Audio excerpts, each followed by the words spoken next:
Ngcobo. Then another one on my two. And I thought the same 2 days ago when I was in another district. In fact, towards the end of the day when I was at 11th district, and I thought, then it actually means that our minds have to spend time in 12 districts as they do their operations, just to prove the point that in my eyes they are all equal, and I actually treat them the same. But today's one is important because it actually assists me, because I see all district directors there and all district leaders there, and I see the man. So I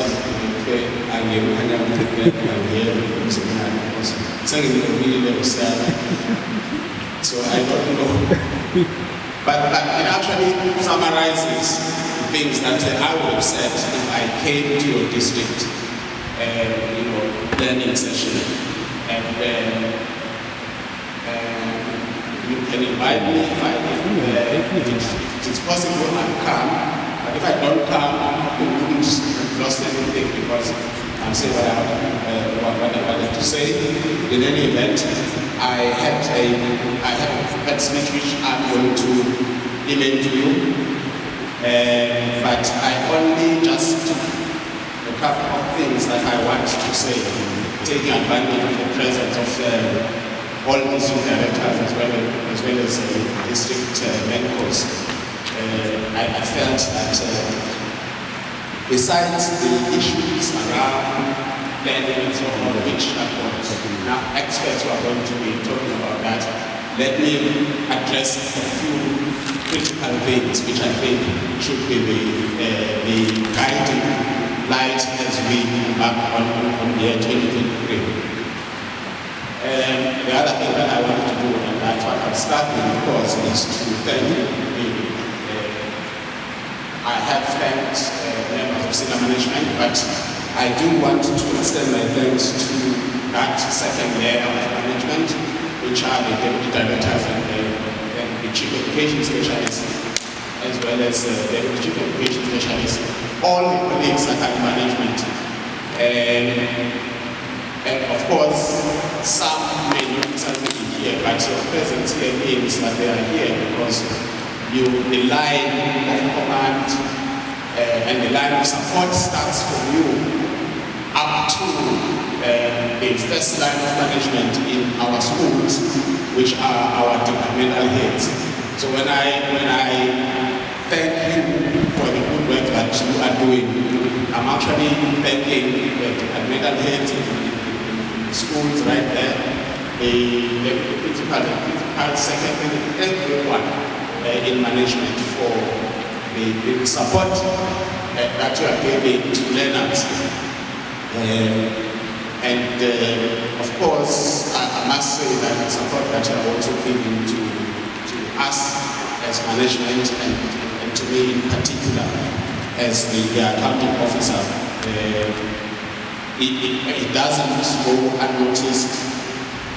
We really appreciate the dedication that we see all over when we go to our schools in the first place, and when we meet districts, we see that dedication. I always know what is in the minds of colleagues, and I always know that even if you do a prepared speech, the questions, the things that you want to hear and to say are definitely not in your prepared speech. And therefore, I always prepare a prepared speech, which I email to you. Then I prepare what you want to hear.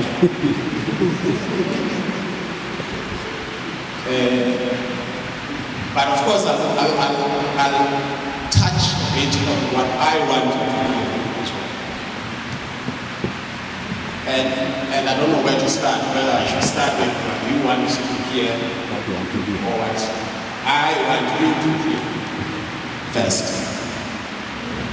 I think let me start with what I want to hear, simply because that one is short, uncomplicated,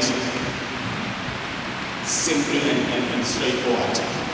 What our expectation is of the colleagues who are actually managing the system and ensuring that it succeeds.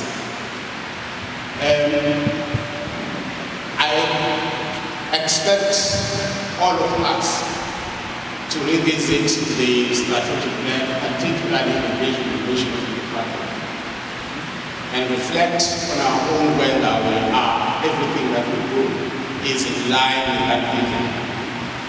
For example, if we say we want to be the innovative hub for quality teaching and learning, if we say we want learner outcomes that continually improve so as to produce citizens who are globally competitive, whether we are doing that. So let's just revisit that in our minds and remind ourselves that that is the guiding principle in the department. Let's remind ourselves that this department is about learners, really. It's not about us, it's about learners. And because it is about learners, and we are where we are in terms of management layers, it means we will have to go back to where learners are and see who is the closest to the learners. The closest colleagues to the learners are the teachers. And when we get to a level of management, the closest to the learners are your departmental heads. They are key. They are very important. Why I'm saying teachers are important, it should be obvious. Without teachers, there will be no department of education, even if it's in a small. But if there are no teachers and there are no learners, then there will be no department of education.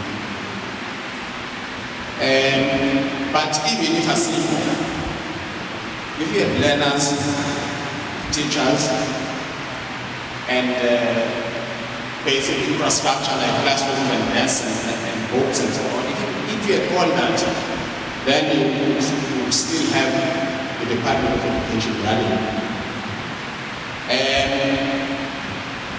Of course, I'm not saying that we are paid the huge salaries that we get. No, huge is relative. The salaries that we get, when in fact the system could do without us. We are also important in that we are the drivers of the ship. And we are the ones who are actually accountable at the end of the day. Because when the public wants to account, they will go to all 90,000 teachers and ask them for account.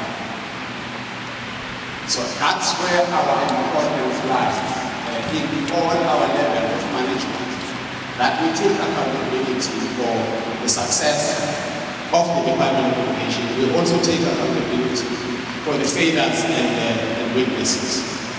So I felt that I just had to remind of that. But having said just that, linking it with our session now,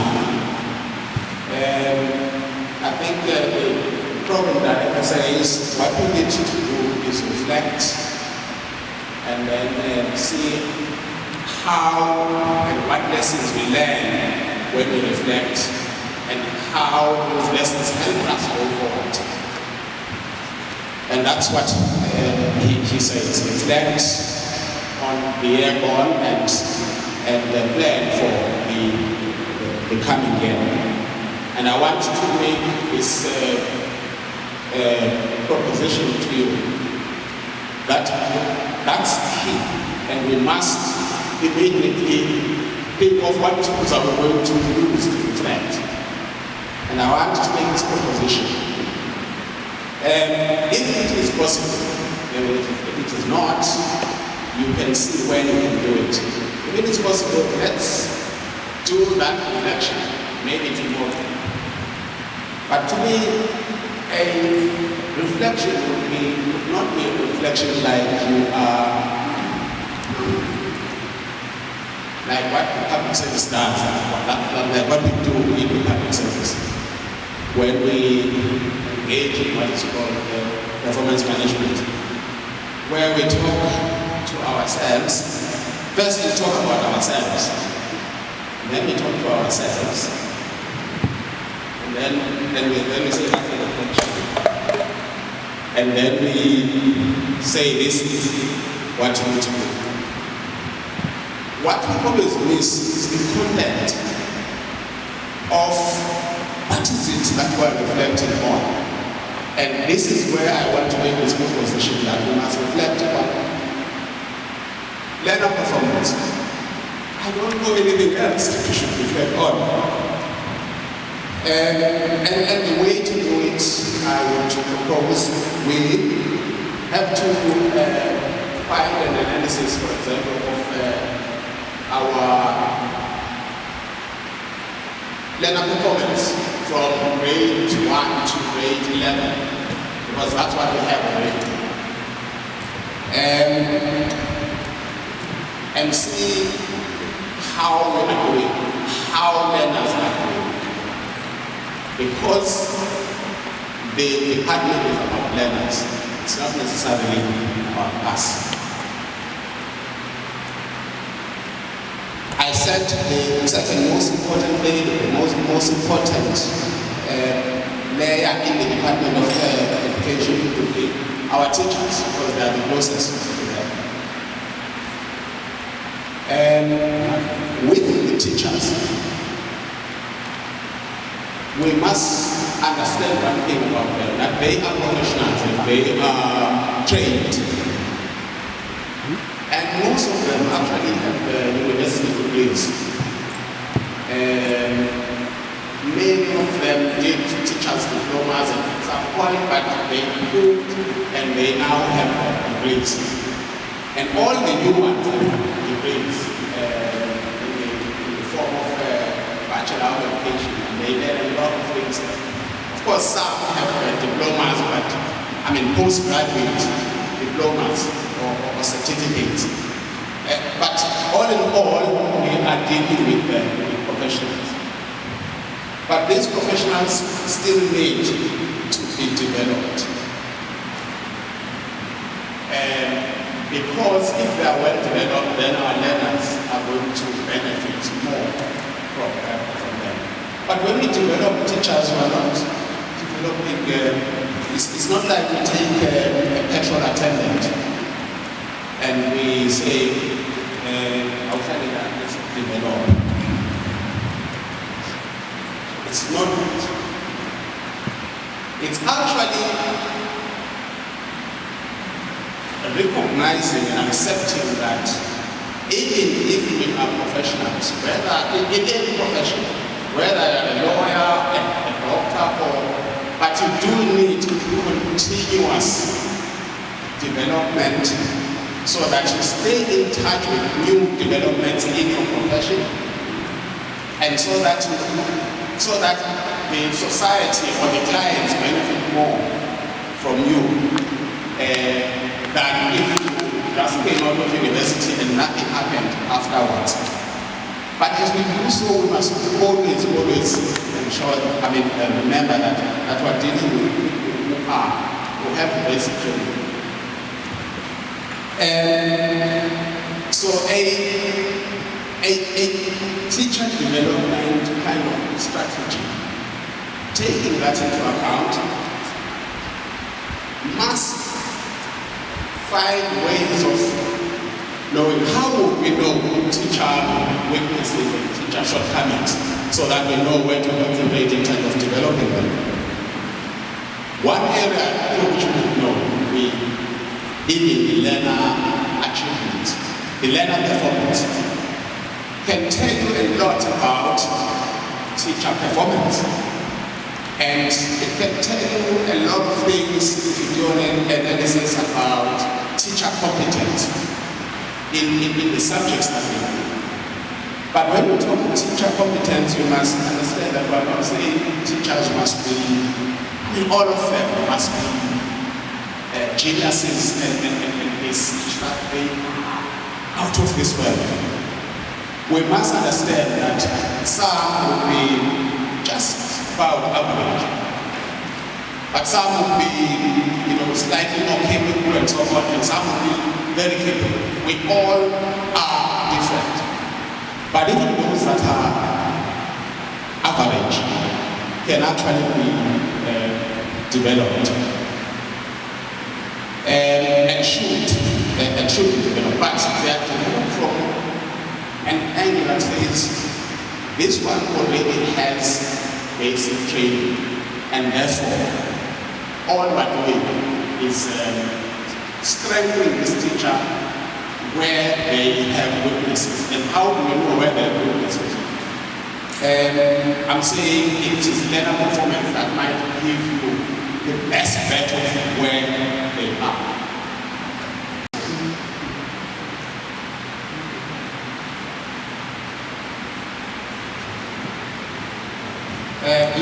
You want to know whether loans are going to be paid, and you also want to know the financial status of the department. And I must say to you that the financial status of the department has not changed. You all know where the source of our problems are. It's been surprised when you explain to people where the source of our problems are. And when there's just one line where they could realize where the source of our problems are and they don't, or they do, and then they forget. The source of our financial problems is when the CFO presents for the budget. There's one important line that he would pronounce, whether it's with the portfolio committee of finance, of education, or school, whether it's with teacher unions, and they also forget. Now, and it is the line that says, the norm for allocating your budget is supposed to be 80 to 20. That is the ratio. The ratio of 80 to 20 means 80% must go to a compensation of employees' budget, or COA, and 20% must go to goods and services. 80-20. Then the CFO will say, but in the department, the ratio is currently 90:10. That's your problem. That line it tells you where your problem is in terms of finances. Because your maths list will tell you that if instead of 80-20 or 90-10, it actually tells you that 10% of money that should have been going to goods and services is going to compensation of employees. As that. Now, if you went further with a maths problem and you said 10% of what? So what's the budget for our department? If the budget for our department was, say, 60 billion, and the budget for compensation, let's say, is supposed to be 45 million.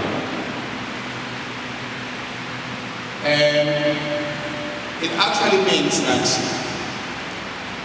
or if 10% of 60 billion, let's say that was the conversation, if 10% of 60 billion was supposed to be going to goods and services, it actually literally means that about 600 million that should be this side is actually falling this side. That's your problem. Now, but you can't balance your equation by reducing the compensation budget and adding what is due to the goods and services budget. Because if you reduce on the right-hand side, which is your compensation, there is only one way in which you can do it. You can do it by reducing the number of more bodies that are there. Simple as that. In order for you to reduce that budget, that amount that you currently pay for compensation, you must reduce the number of more bodies that you pay. If you have another formula, tell me what that formula is, where you can reduce what you pay people, but reduce the amount, but keep the number. The other method, if you think laterally, you say, the other method is, what is the other method? Or reduce salaries. Yeah, reduce what you pay them. But you can't reduce what you pay them, you can't reduce their number, the number of employees we have. Why can't you do so? It's because of the nature of the operations. You are an education department. If you reduce the numbers, you need to reduce your teachers. But any good administrator and any CFO is supposed to actually do it. But CFOs and HOPs in education can't do that. They have a problem doing that. I was telling them, 3 days ago I was invited by the site of PBC. And one of the things I addressed with them was the issue of solutions that people have. Dr. Nkcobo was saying, you see, in 2024, but even without being 2024, generally people know a lot about education. And they know a lot that is wrong, that is not going right. And they also have solutions and advice, all of us.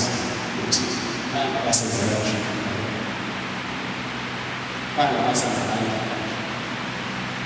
Some of the advice that they give us makes sense. Like somebody was saying, no problem, so yeah, you come to know one another. All eyes are going. Yeah, I'm all there. So we are all there, which is in so you get that kind of advice. But here is the advice, it comes from somebody who thinks it's brilliant advice. You see, what if this department will be taken over nationally under social law?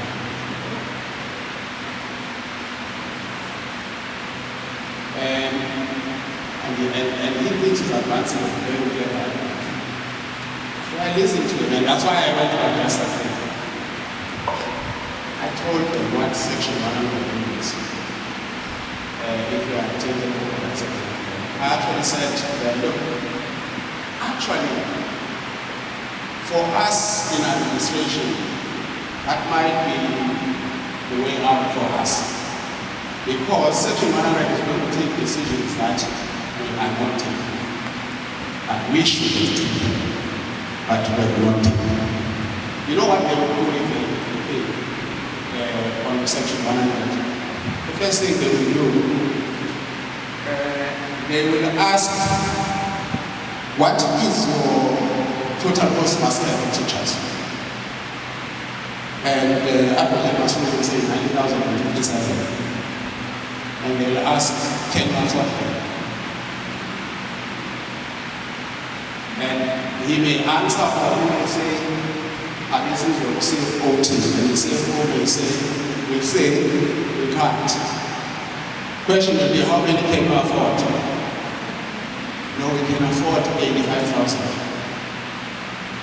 Why do we have 90? Now, you see that question will not be directed to the MSC. The question must be directed to me and to the CFO. Why did you advise the MSC to create 90,057 when conditions are such that you can create only 85,000?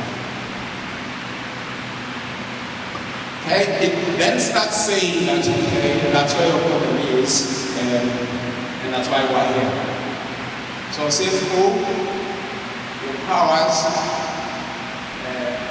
our card, HOD, your powers, our Tata, we're all running this department for what you see what will happen. Then all of us will be there, societal process,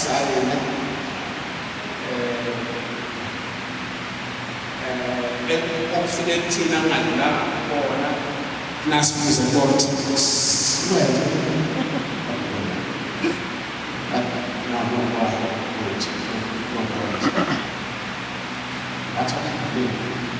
But the crucial thing is that they would reduce the number of employees.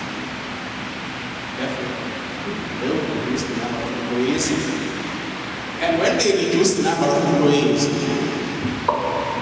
the question of norms that are unpaid to schools would be a thing of the past, because money that is currently in the compensation budget will be released to go where it should be, and therefore we won't have problems paying for electricity, we won't have problems paying for loans, we won't have problems paying service providers, we won't have problems paying for textbooks and so on, which we currently have. So when we say our schools will be paid norms and standards, I felt let me start there so that we all understand where our problem is. But we are, you see, one thing about us is that we're not crybabies. We're not crybabies. Even when I say this thing, I'm not saying it about no. I mean, that won't happen. I'm saying this thing so that people think, how do we get out of this? How do we ensure that we protect the core, that is learners, in spite of the problems that we have? And how do we ensure that our schools remain functional, and our learners who we are about don't suffer because of this? And that is the reason why we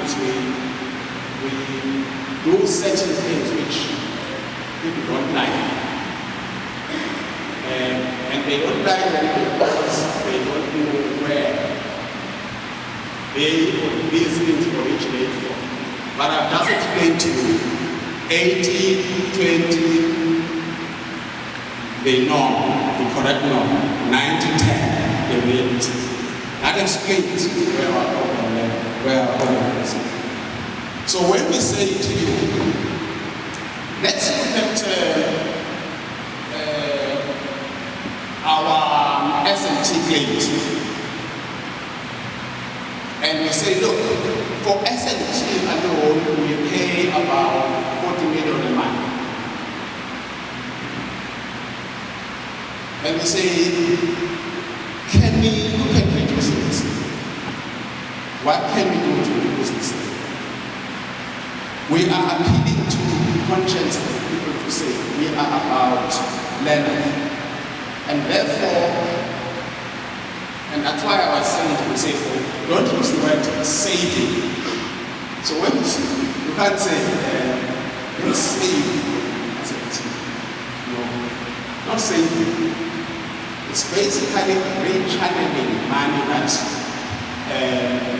would otherwise have gone to pay my SMT, your SMT. Channel some of it to something that will directly assist them as part of the school. So if you know why we're doing it, then you will understand why you have to do it. Why you have to do it. Because it's one way of trying to solve some of the problems that we have. It won't solve all of our problems, but it will add towards solving our problems. The second one is improving our efficiencies in whatever we do. And finance and corporate management are key in that, in improving our efficiencies on how we, on the government side, management side of the department. And stop this marathon thing, in Department of Education, iholela abantu abangasebenzi nasebashona. Of course, there are people nasebashona because personal home affairs interface, but about design some clever people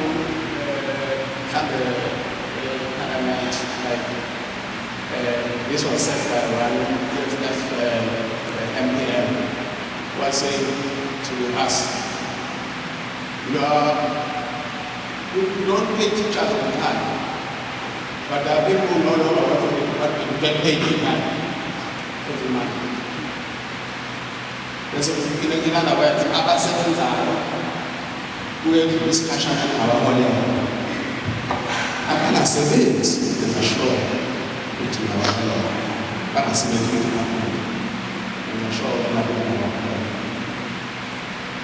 and that thing we have to deal with it because it is where we're actually bleeding. But not only are we bleeding there, the problem with that is that wherever you go, they point to that and they say we will help you, but just fix that first.